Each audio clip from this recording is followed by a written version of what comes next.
Well, James Moody, we had known each other for quite a long time. I played with him, even I met him, I heard him for the first time in Seattle, Washington, before I'd gone to Chicago. But I didn't really know that much. But every time I was going to play with somebody that I knew had a name, I would just go out and buy their records, because then I was thinking, well, that's got to be the representation of what they, which isn't necessarily true, but that's all we had at that time. Uh, but I got to play with him a lot in Chicago.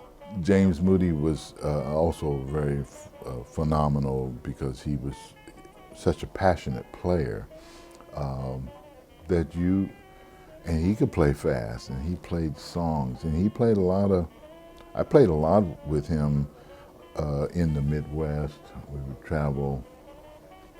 But I'll never forget this time we played in New York at the Village Vanguard. And of course, he had his staple of tunes, like most artists did. But we always played it in B flat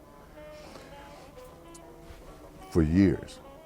But this night, just before he started, he says, let's, Secret Love, Once I Had a Secret Love.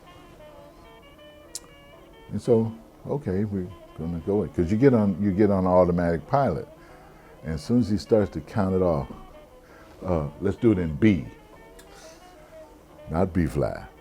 And you should have heard the scrambling for the first 8 bars. It was like a piano player was going, and I was, and he was off and running. And eventually the air cleared, but that, I'll never forget that.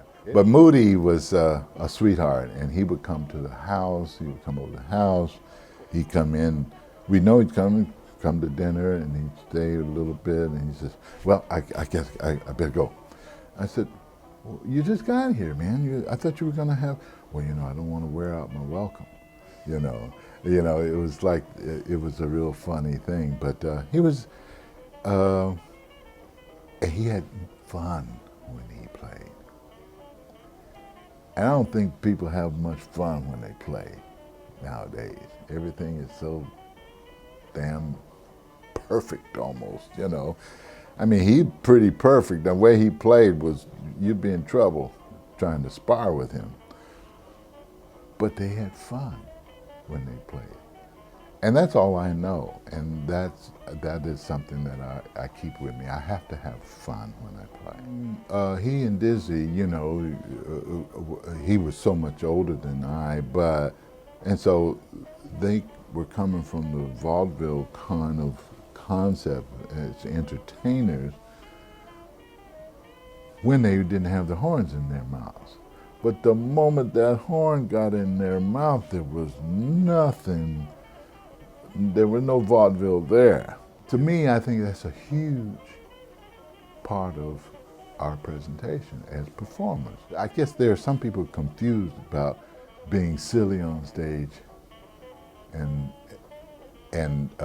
diluting the music. That's what James and Dizzy and all those players who were coming from that age bracket, that didn't compute a dilation of the music, and because you were in trouble. I was doing these workshops with Moody, with these young players, just a couple years before he passed away, and the kids would be around him, and he knew more. He has forgotten more things than most people would ever even get to. But if a young player who he said, wow, that was really interesting, show me that.